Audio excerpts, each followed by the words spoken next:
When I came home from my business trip that morning, I thought the only surprise waiting for me would be my husband's smile. But instead, there was a stranger standing in my living room. A young woman, no more than 25, was telling my housekeeper how to arrange the flowers, how to polish the glass table, and even which curtains to open. Her voice was confident. Too confident. She stood like she owned the place. At first, I thought she was someone's assistant or a decorator my husband had hired. But when she turned and looked at me, she smiled like she knew me. Like she had been waiting for me. I asked quietly, "Who are you?" And she said something that made my stomach twist. "I live here now." That was the moment my heart began to shake. Because her words were too calm, too certain. And the way my husband's eyes avoided mine, that silence told me everything. My name is Margaret Hale, but most people just call me Maggie. Thank you for listening to my story today. It isn't an easy one, but maybe someone out there will find a piece of themselves in it. If you're new here, welcome to our little corner of stories and hearts. Please subscribe and tell me in the comments where you're watching from. And if you've ever faced something like this, a moment that broke your trust, share your story. You never know who might need to hear it today. I had been away for 12 days. Just 12 days, not a lifetime, not even a month. I had gone to a regional conference for my company, something I did twice a year. My husband, Thomas, had always been supportive. We'd been married for 23 years. We met when we were both in our 20s. I was working as a junior accountant, and he was a bright young man who could talk his way through any crowd. He was charming, warm, and funny. We built a good life together, not perfect, but comfortable. We had a small but beautiful house on a quiet street. A loyal housekeeper, Mrs. Kent, who had worked for us for nearly 15 years. And though we had no children, our home was always full of laughter, plants, and music. I often joked that Thomas loved his piano more than he loved me. He'd laugh and say, "Well, the piano never argues with me." And I'd roll my eyes, smiling. That was us. Playful, steady, ordinary. At least, that's what I believed. But over the last year, something had started to change. Thomas became quieter. He started staying out later. He said it was work, new clients, new projects. And I believed him. I always believed him. Sometimes, at night, I would wake up and find the other side of the bed cold. He'd be in the study, scrolling through his phone, the blue light reflecting off his glasses. If I asked what he was doing, he'd say, "Just reading the news." And I told myself not to worry. Because that's what trusting wives do, they don't imagine the worst. The morning I left for my trip, I remember standing at the door with my suitcase. Thomas kissed my cheek and said, "Don't work too hard, Maggie. I'll miss you." I smiled. "Try to keep the house standing while I'm gone." He laughed. No promises. I remember that moment so clearly because it was the last time I saw my home as mine, as ours. The next time I walked through that door, everything felt different. It was early morning when my cab pulled up. The sky was grey, still waking up. The house looked the same, white walls, trimmed garden, roses by the porch. But there was a silver car parked outside. I didn't recognize it. Inside, I heard voices, light laughter, clinking of dishes, footsteps. I stepped into the living room and froze. A young woman stood in front of the fireplace, arranging flowers in a vase. She wore a silk robe, my robe. My favorite pale blue one. Mrs. Kent stood by the doorway, looking uncomfortable. When she saw me, her eyes widened. Mrs. Hale. You're back early. The young woman turned and smiled. Oh, hello, she said smoothly, like she'd been expecting me. You must be Margaret. For a moment, I couldn't speak. Her tone wasn't nervous or apologetic, it was casual. Confident. I'm sorry, I said quietly, who are you? She tilted her head slightly. I live here now. I felt my heart drop. The words hit me so hard I forgot how to breathe. Mrs. Kent looked at her, then back at me, her lips trembling. Miss Clara, I mean. The young woman interrupted her. It's fine, Mrs. Kent. She deserves to know. She walked closer to me, still smiling faintly. I'm Clara. Thomas' friend. Friend. That word felt like an insult. Before I could respond, Thomas appeared at the top of the stairs. He froze when he saw me. Maggie, he said softly, you're back early. I looked at him, my voice trembling. Who is she? He hesitated, running a hand through his hair. She's helping me with some things. Clara smirked slightly. Yes, I help him with a lot of things. Her words sliced through the air like knives.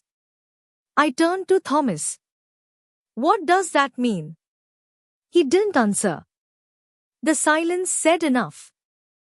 That night, I sat alone in the guest room. I couldn't even sleep in my own bed because she was there now. Thomas tried to come in, tried to talk, but I told him, please, leave me alone. And for the first time in our marriage, he actually did. I lay there in the dark, staring at the ceiling, wondering when everything had changed. When had the man I trusted with my whole heart turned into a stranger? I thought of the little moments, the late nights, the sudden trips, the coldness in his eyes when I spoke about the future. All the pieces started to fit together, painfully, perfectly. He had been planning this. All along. The next morning, the house felt even colder. Clara was sitting at the dining table, sipping coffee from my favorite mug, the one Thomas gave me on our 10th anniversary. She looked at me with polite indifference. Would you like some coffee? She asked. I said nothing. Mrs. Kent hovered nearby, her eyes full of pity. Thomas came down, dressed for work as if nothing had happened. Maggie, we'll talk tonight, he said calmly. I need you to stay calm. Calm. I whispered. There's a stranger in my house wearing my robe. He sighed. Don't make a scene. I laughed bitterly. A scene? Thomas, this is my life. He walked out without another word. And that was the moment I realized this wasn't just betrayal. It was replacement. He had replaced me in my own home. That morning, after Thomas left for work, I sat at the kitchen table for a long time. My hands were shaking. The coffee in front of me went cold. I couldn't stop thinking about that young woman, Clara, walking around the house like she belonged there. Something about her didn't add up. Her confidence. The way she spoke to Thomas. The way she smiled at me, almost with pity. I told myself I needed answers. I had spent 23 years of my life beside that man. I deserved at least that much. So, after lunch, when she went upstairs, I quietly followed. She was in the study, my study, going through papers on the desk. When she saw me, she didn't look surprised. She smiled again. You're still here. I live here, I said softly. She tilted her head. Do you? Her tone made my skin crawl. I walked closer. What do you want from my husband? She sighed, looking almost amused.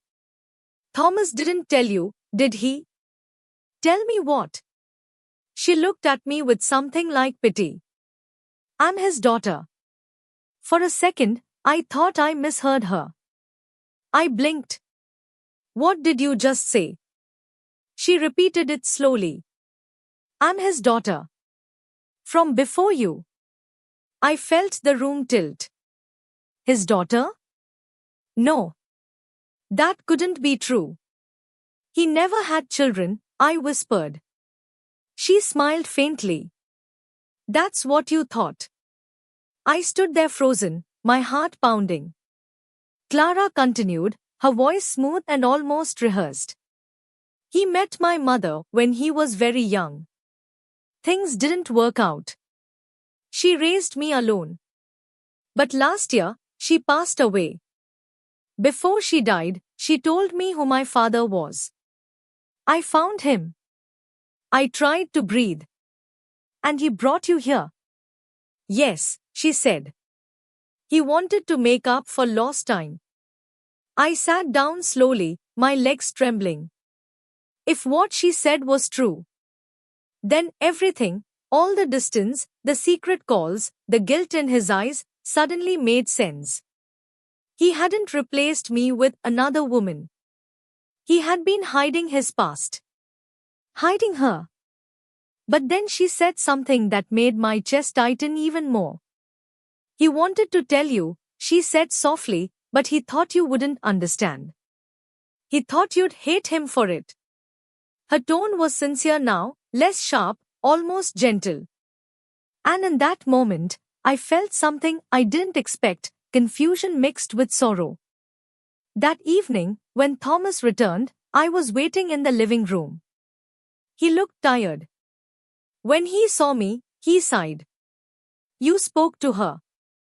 I nodded. Why didn't you tell me? He rubbed his forehead. Because I was ashamed. I made a mistake when I was young. I didn't even know she existed until last year.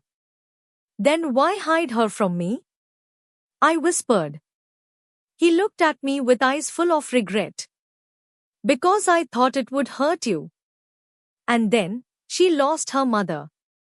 She had no one, Maggie. I couldn't just ignore her. I wanted to be angry.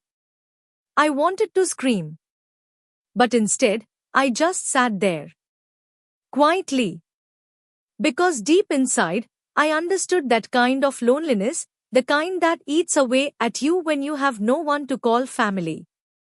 Still, something about Clara's presence, her tone, her attitude, didn't feel right. It wasn't just reunion. It was control. The next few days were unbearable. Clara took over the house completely. She rearranged the living room, changed the curtains, and even told Mrs. Kent how to cook. Thomas said, she's just settling in. But to me, it felt like I was disappearing, piece by piece. One evening, I walked into the study and found Clara on the phone. She was whispering, her voice urgent. When she saw me, she hung up quickly. Something about her expression made me pause. That night, when she went out, I went through the drawer she'd been using. Inside, I found letters, old ones, and a legal document. It was a will. Thomas' will. And it had been changed recently. My hands shook as I read the lines. Everything, the house, the savings, even the investments, would go to Clara. I couldn't breathe.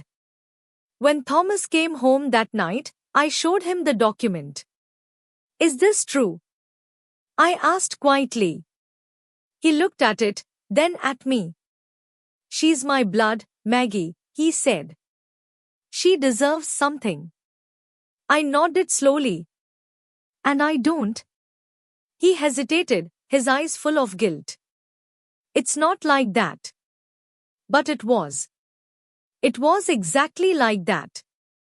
After 23 years, I was being written out of my own life. That night, I couldn't sleep. I walked through the empty house, touching the furniture we'd bought together, the photos on the wall. Every corner had a memory, our laughter, our dinners, our quiet evenings. Now it all felt borrowed. In the morning, I packed a small bag.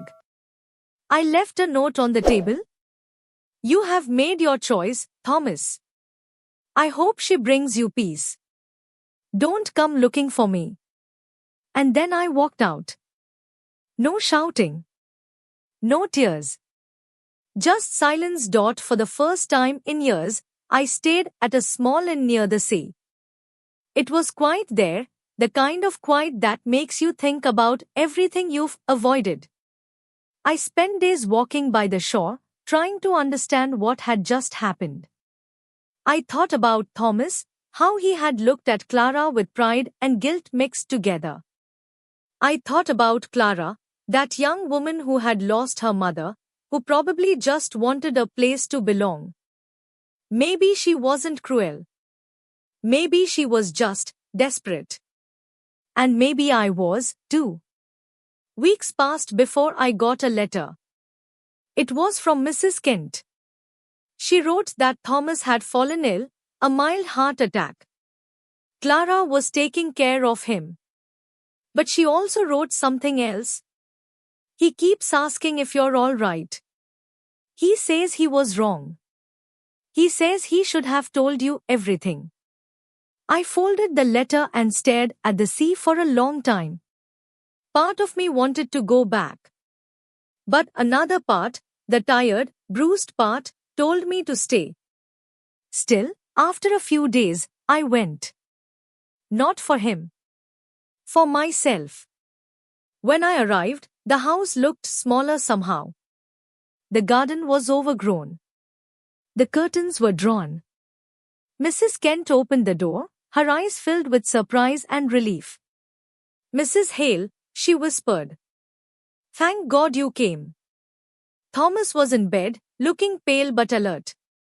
When he saw me, he reached out his hand. Maggie, he said weakly. I didn't think you'd come. I sat beside him, silent. His voice trembled. I was wrong.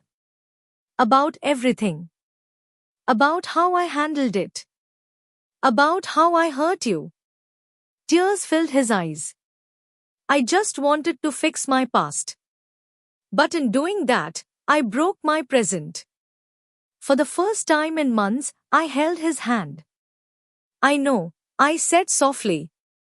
You should have trusted me, Thomas. He nodded.